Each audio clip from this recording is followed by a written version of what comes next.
Buenas tardes. Hoy vamos a iniciar con este grupo el módulo de endocrino, o sea, fisiopatología de las hormonas, ¿ok? Vamos a utilizar como bibliografía recomendada el libro de El Harrison, Principios de Medicina Interna, y vamos a utilizar el PORT en su 9ª edición de fisiopatología. Mi nombre es Marieli Suárez, soy médico internista y les voy a estar apoyando con ustedes como instructora en esta modalidad online.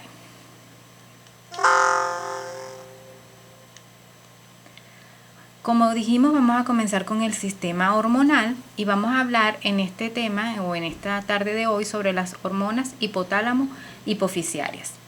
Para iniciar y adentrarnos un poco en ello, vamos a comenzar recordando lo que es el sistema endocrino. El sistema endocrino utiliza sustancias químicas denominadas hormonas para la regulación e integración de las funciones corporales.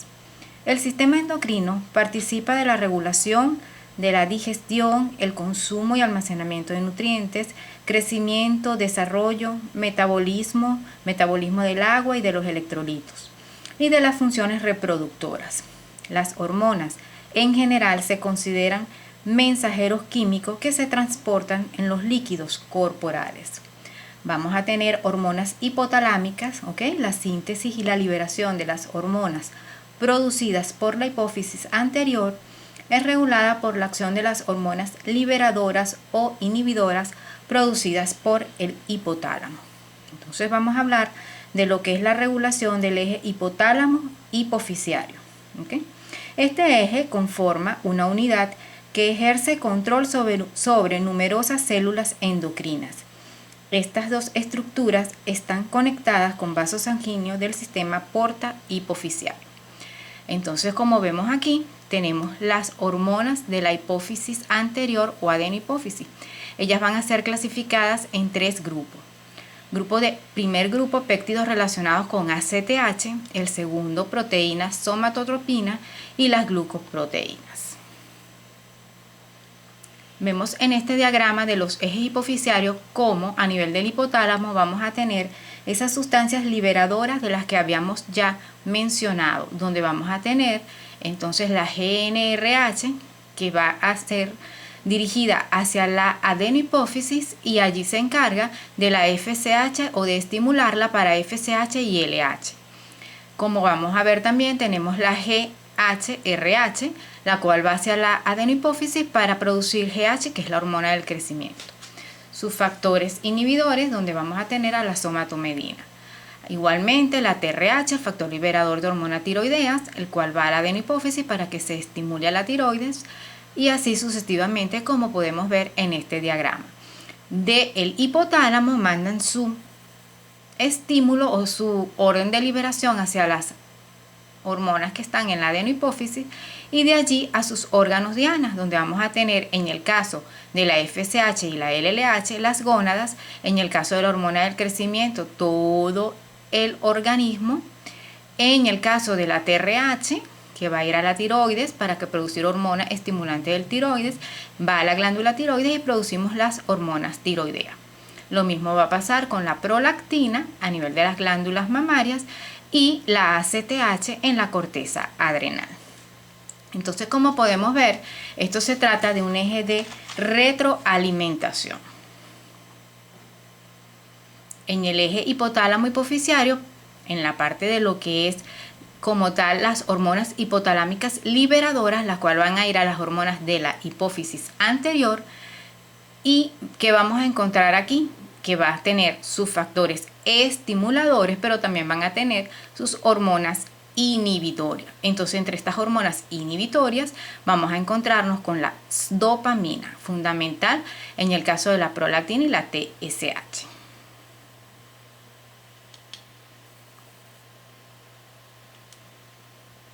Entonces recordamos lo que habíamos dicho en la lámina anterior y cómo funciona ese eje ya desde el punto de vista de lo que es el hipotálamo y la hipófisis.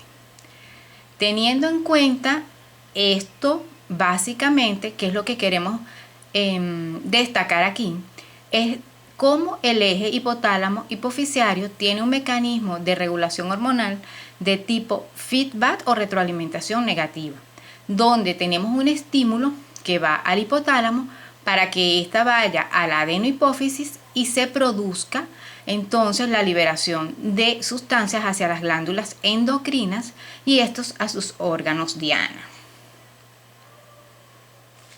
Ya una vez entendido de lo que se trata el eje, vamos a hablar de lo que son los mecanismos patológicos de la enfermedad endocrina, que es lo que abarca el módulo de fisiopatología o enfermedades endocrinas. Entonces las enfermedades endocrinas pueden dividirse en 3 grupos: alteraciones principales por exceso hormonal, que es la hiperfunción, por deficiencia hormonal, que es la hipofunción, o por resistencia a la acción de las hormonas, que vamos a encontrar 3 tipos de trastornos: primario, secundario y terciario. De qué va a depender es que sea primario, que sea secundario o que sea terciario, del mecanismo de regulación hormonal que ya habíamos mencionado. Entre las grandes causas de exceso hormonal o de hiperfunción vamos a tener en primer lugar la proliferación neoplásica de las células endocrinas, los tumores endocrinos, ya sean benignos, invasivos, malignos o ectópicos, y las neoplasias endocrinológicas múltiples. Trastornos autoinmunitarios, entre los que van a destacar, por ejemplo, la enfermedad de Graves, administración excesiva de hormonas, infecciosas o inflamatorias o mutaciones que activen a los receptores. Las causas de deficiencia hormonal o de hipofunción pueden ser autoinmunitarias, también tenemos aquí las iatrogénicas, infecciosas e inflamatorias, mutaciones hormonales, defectos enzimáticos, como los vamos a ver seguramente cuando estudiemos más la parte de la genética, alteraciones en el desarrollo, nutricionales, deficiencias de vitaminas o hemorragias e infartos. Las causas de resistencia a la acción hormonal entonces van a ser mutaciones en los receptores tanto de membranas como nucleares, mutaciones en las vías de señalización o mutaciones o defectos en el posreceptor. Como trastornos de la función endocrina, vamos a tener trastornos endocrinos primarios, donde el origen va a estar en la glándula responsable, trastornos secundarios, si la función afectada va a estar a nivel de hormonas estimulantes o factores liberadores, como lo es el sistema hipofisiario, y trastornos terciarios cuando la disfunción está en el hipotálamo. Entonces, por eso, recalcar cómo funciona el eje de retroalimentación.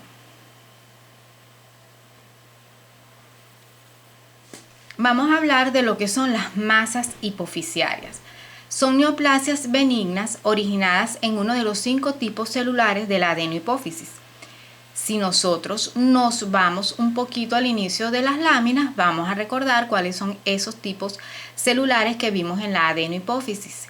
Lo que hablábamos sobre la GH, la GNRH, la TSH. Entonces, 15% de todas son neoplasias intracraneales.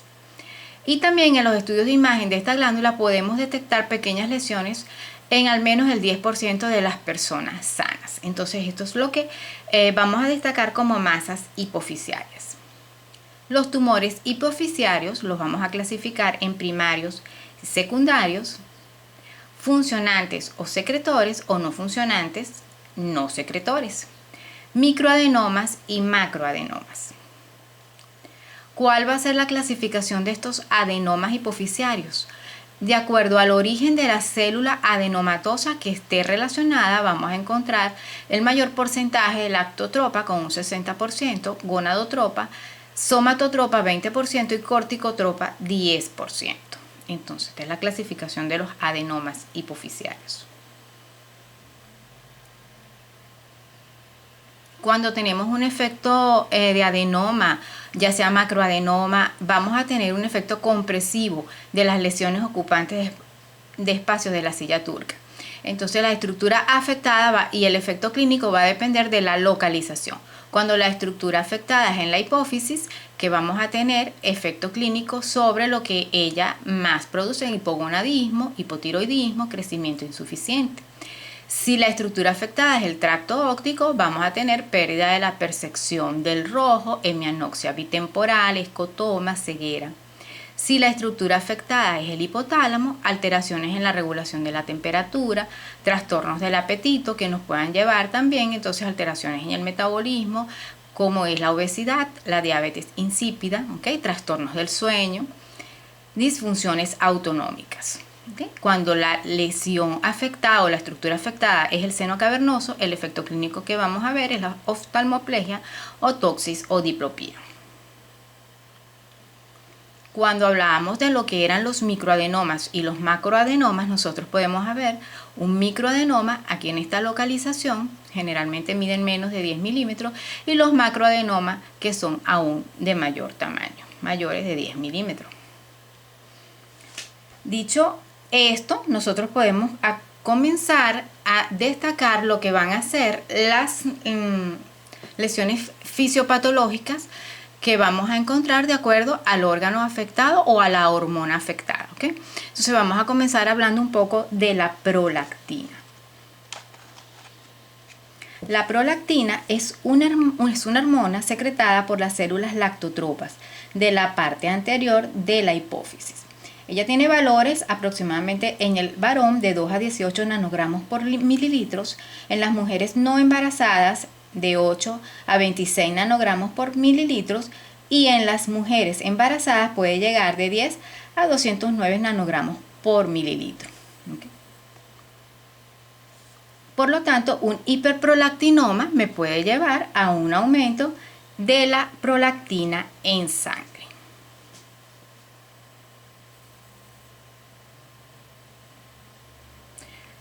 La prolactina contribuye al desarrollo mamario y a la producción de leche. Las causas de hiperprolactinemia pueden haber causas fisiológicas, embarazo, lactancia, estimulación del pezón, estrés, sueño.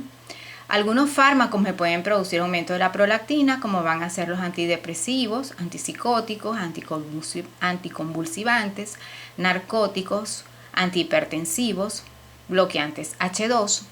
Y de por sí las patológicas, que van a ser los prolactinomas, sarcoidosis, craniofaringioma, radioterapia craneal, aneurismas, carcinomas, entre otros.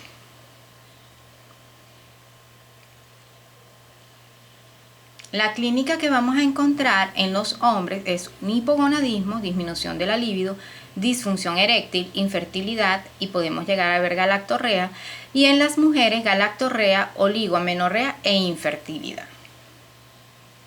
¿Cómo hacemos el diagnóstico? Medimos los niveles séricos de prolactina, preferiblemente a las 8 de la mañana, o hacemos una resonancia magnética de cráneo cerebral.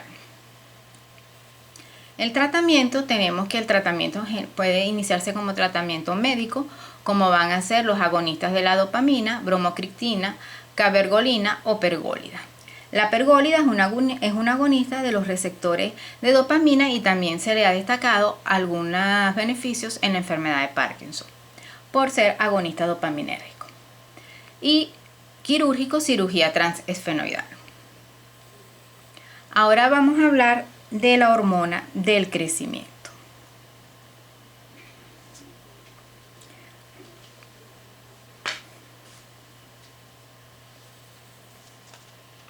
La hormona del crecimiento, también llamada somatotropina, es una hormona polipeptídica sintetizada por las células especializadas de la hipófisis anterior, denominada somatotrofo. Los efectos de la hormona del crecimiento requieren factores para que ella pueda hacer sus efectos, requiere de factor que se conoce como factor de crecimiento insulínico, el IGF-1. También llamado somatomedina, los cuales son producidos principalmente en el hígado. En los niños, la deficiencia de hormona del crecimiento va a interferir, obviamente, con el crecimiento lineal del esqueleto, que es lo que vamos a ver, la consecuencia, enanismo o baja estatura. En el enanismo como es el enanismo del Aarón, vamos a ver una patología en la que el nivel sérico de la hormona del crecimiento puede estar normal o elevado. Pero en este caso el defecto va a estar en la producción del IGF-1. Por eso este factor es tan importante. El exceso en los niños determina un aumento del crecimiento lineal del esqueleto y se llama gigantismo. Entonces, cuando tenemos alteraciones de la hormona del crecimiento, podemos tener por exceso o por defectos. En los adultos, el exceso de hormona del crecimiento lleva a crecimiento excesivo de las porciones cartilaginosas del esqueleto.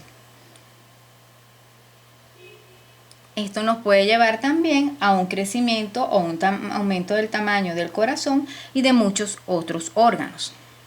Alteración en el metabolismo de los lípidos y se reduce la tolerancia a la glucosa, lo cual lleva a un nivel aumentado de nivel sérico de glucosa. Esto se debe a que la hormona induce resistencia a los efectos de la insulina en los tejidos periféricos, con inhibición de la captación de glucosa por parte del tejido muscular y adiposo. Muchos de los efectos de la hormona del crecimiento se hacen a través de la inducción y producción de la hormona del crecimiento por parte del hígado. En este caso tenemos que se identificaron péptidos que actúan en el cartílago y en el hueso para promover su crecimiento. El más importante es el IGF-1, somatomedina C, que es el que normalmente cuando hay alteraciones se evalúa en el laboratorio. Fisiológicamente, la hormona del crecimiento aumenta el sueño o puede verse afectada por el sueño, el estrés, el ejercicio, hipoglicemia, ¿okay? O por la hiperaminoacidemia. La acción del factor de crecimiento insulínico o somatomedina, como ya habíamos mencionado, sus efectos son promover, ¿verdad? A nivel hepático, aumenta la síntesis de proteínas, por lo tanto huesos y cartílagos, órganos corporales y músculos, pero tiene sus efectos antiinsulínicos. En el tejido adiposo, aumento de la lipólisis, aumento del empleo de ácidos grasos libres y metabolismo de los hidratos de carbono, disminución de la utilización de glucosa, por tanto, aumento de la glicemia.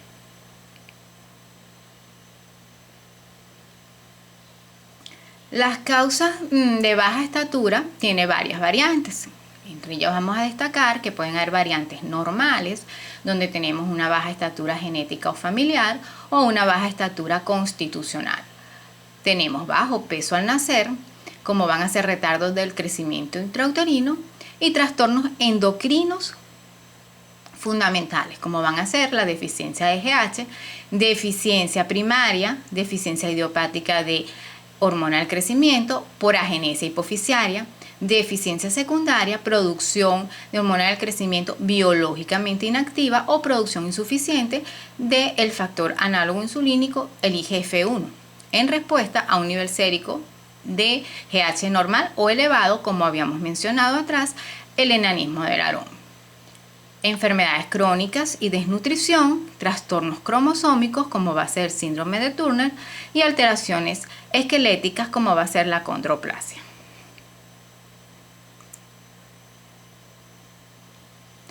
La deficiencia de hormona del crecimiento en niños puede darme una estatura corta, es decir, que esté de 3 a 5 desviaciones estándar por debajo de la media para la edad o del percentil.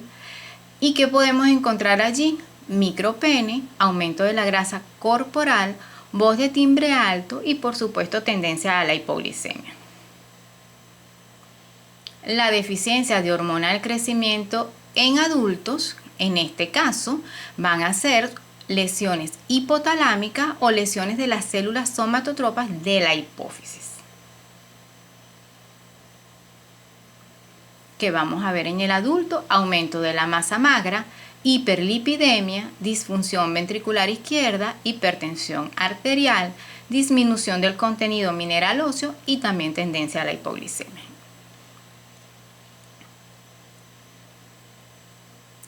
La hipersecreción de hormona del crecimiento en niños podemos tener que se deba a un adenoma de las células somatotrofas y esto nos lleva al gigantismo, como ya habíamos mencionado. En estas láminas que son cortesía del Harrison, nosotros podemos ver algunas imágenes. La hipersecreción de hormona del crecimiento en el adulto se va a deber a un exceso de hormona hipofisiaria, adenoma de las células GH con granulaciones densas o escasas en el mayor porcentaje. ¿Cuál es la consecuencia o la patología clínica que vamos a ver aquí? Acromegalia. ¿Qué la caracteriza? El crecimiento de los huesos acrales, aumento en el grosor de los huesos del cráneo, frente, mandíbula y vértebras, aumento del tamaño de manos y pies. Aquí podemos ver algunas imágenes de lo que sería un adulto con acromegalia. Las manifestaciones clínicas: voz hueca, diaforesis excesiva, hipersomnolencia, visceromegalias, osteoartrosis, cardiopatía isquémica, hipertrofia del ventrículo izquierdo, hiperglicemia, entre otros. ¿Cuál es el diagnóstico? Vamos a medir el IGF sérico. Hipopituitarismo es otra patología, es un síndrome multicausal caracterizado por la deficiencia de una o más hormonas de la adenohipófisis. En esta lámina, que se parece mucho a las que vimos al inicio, podemos ver también lo que es el hipotálamo, las hormonas excitadoras de la hipófisis, en este caso de la adenohipófisis, que van a ser ACTH, TSH, GH, FSH y LTH. Como habíamos dicho, los 5 grupos celulares principales de la adenohipófisis. El hipopituitarismo, las causas pueden ser neoplasias o efectos de masa, causas infiltrativas, vasculares, quirúrgicas, traumáticas, infecciosas o que exista un factor hereditario. El síndrome de Sheehan es una patología que nosotros vamos a ver como una urgencia endocrinológica, donde hay una necrosis hipofisiaria que se produce en el posparto, que vamos a encontrar aquí que esto puede provocar hipoglicemia grave, hipotensión y shock, hemorragia en el sistema nervioso central y que puede conducir incluso a la muerte si no actuamos con rapidez. En el síndrome de Sheehan, las clínicas van a ser cefaleas intensas con signos de irritación meningia, alteraciones visuales y en los casos más graves colapso cardiovascular y pérdida del conocimiento. El tratamiento: glucocorticoides a altas dosis y descompresión quirúrgica. Síndrome de la silla vacía. Es el síndrome de la silla turca vacía. El líquido cefalorraquídeo aquí hace presión sobre la hipófisis y sobre las paredes de la silla, provocando que las paredes aumenten y la hipófisis se aplane. Entonces, aquí hay una imagen de una rayos X simple donde vamos a ver cómo sería, ¿verdad?, una silla turca normal, y cuando las paredes aumentan y ella se aplana, impresiona que la silla quedó vacía.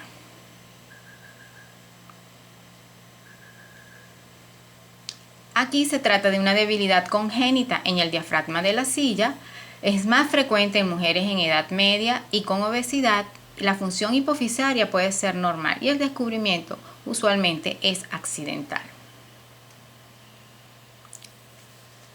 Estas son las patologías que vamos a iniciar a ver aquí, como adenomas, microadenomas y lesiones de la adenohipófisis. Ahora vamos nosotros a hablar de lo que es la hipófisis posterior o neurohipófisis.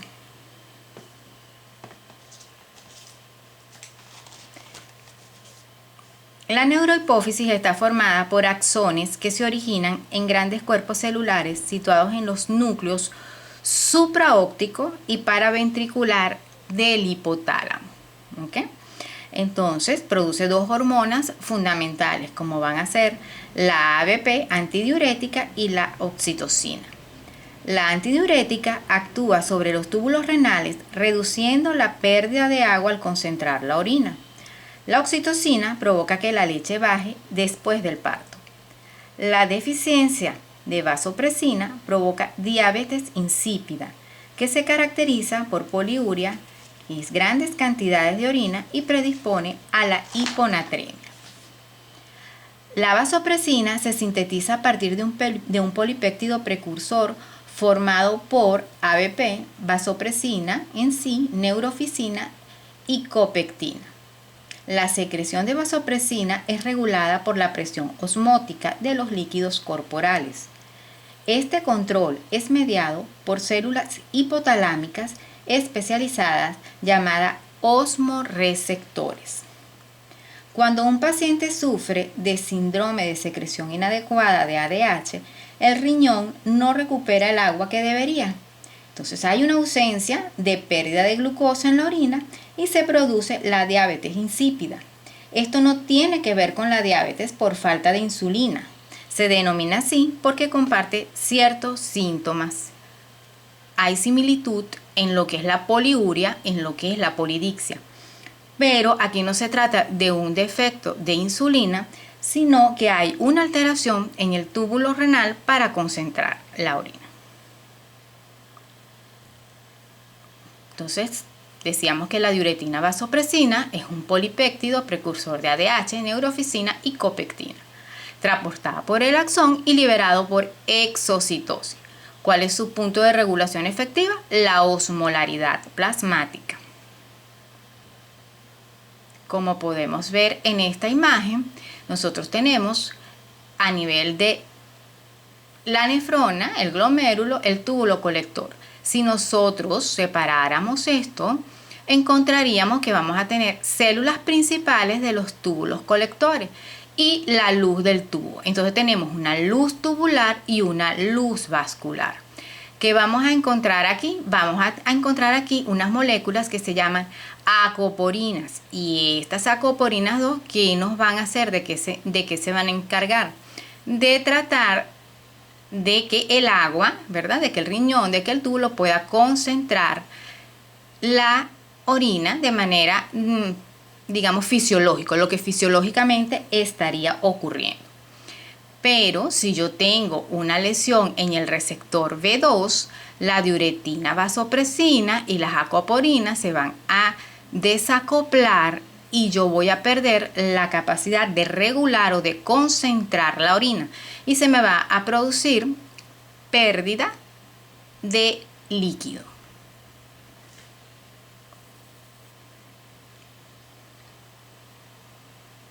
¿Cuáles pueden ser las causas de hipofunción, de diabetes insípida? Disminución de la secreción de diuretina vasopresina, disminución del efecto del receptor, es decir, defecto en el receptor B2, que era el que mencionábamos en la imagen anterior.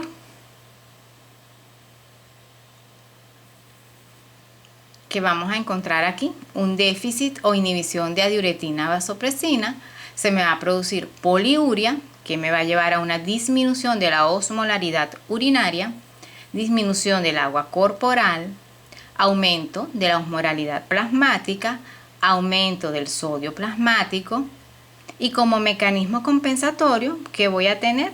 C.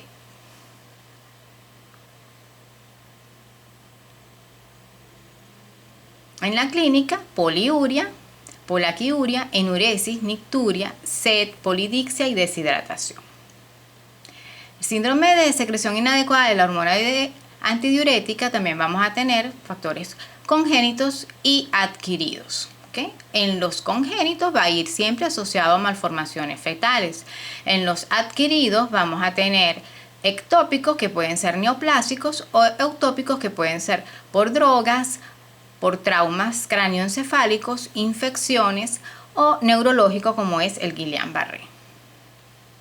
Hiponatremia gradual, vamos a ver entre la clínica que destacamos, una hiponatremia gradual que es asintomática, hiponatremia aguda, la hiponatremia grave generalmente es letal.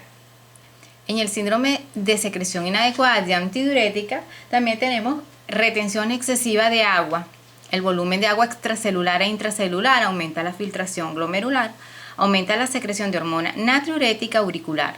Se suprime la renina plasmática, por lo tanto aumenta la excreción urinaria de sodio. ¿Qué tenemos aquí? Un exceso de antidiurética, Entonces lo contrario, oliguria, aumenta la osmolaridad de la orina, aumento del agua corporal, disminuye la osmolaridad plasmática y hay disminución del sodio plasmático, con alteración en la filtración glomerular.